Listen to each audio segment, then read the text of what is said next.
સુરત શહેરમાં હોટેલના વ્યવસાયની આડમાં ચાલતા કાળા કારોબારનો પોલીસે પર્દાફાશ કર્યો છે.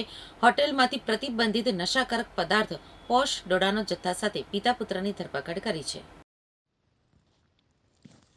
પાલ પોલીસને બાતમી મળી હતી કે Hazira Sayan highway road canal પાસે આવેલી સુઈમા ધામ નામની હોટલમાં ગેરકાયદેસર નશાયુક્ત પદાર્થોનું વેચાણ થઈ રહ્યું છે.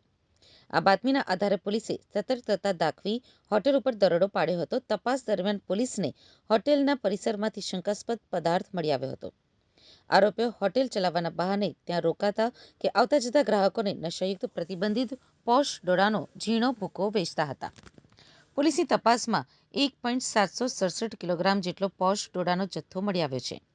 આ પદાર્થ વગર પાસ પરમિટ અને ગેરકાયદેસર રીતે રાખવામાં આવ્યો હતો, જેનો ઉપયોગ નશા માટે કરવામાં આવતો હતો.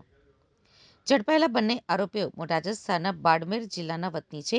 પકડાયેલા આરોપીઓમાં પિતા અમરારામ ઉર્ફે મુલકરામ ભેરારામ ચૌધરી અને તેમનો પુત્ર કેશારામ અમરારામ ચૌધરી સામેલ છે. આ બંને પિતા પુત્ર સુરતમાં હોટેલ ચલાવી તેની આડમાં ડ્રગ્સના વેચાણ સાથે વેપાર કરતા હતા. પોલીસે દરોડા દરમિયાન કુલ રૂપિયા 26,505ની કિંમતનો 1.767 કિલોગ્રામ પોશ ડોડાનો ભૂકો અને રૂપિયા 19,000ની કિંમતના 2 મોબાઈલ ફોન મળીને કુલ રૂપિયા 45,505નો મુદ્દામાલ કબજે કર્યો છે. પોલીસે આ મામલે NDPS એક્ટ હેઠળ ગુનો નોંધી કાયદેસરની કાર્યવાહી હાથ ધરી છે. આ કેસમાં માત્ર આ પિતા પુત્ર જ નહીં પરંતુ અન્ય એક વ્યક્તિની સંડોવણી પણ સામે આવી છે. પોલીસ રેકોર્ડ મુજબ જુજારામ નામનો શખ્સ, જે સુરતનો જ રહેવાસી છે, તેને વોન્ટેડ જાહેર કરવામાં આવ્યો છે. આ નશાના કારોબારમાં તેની મુખ્ય ભૂમિકા શું હતી અને તે આ જથ્થો ક્યાંથી લાવતો હતો તે દિશામાં પોલીસે વધુ તપાસ તેજ કરી છે.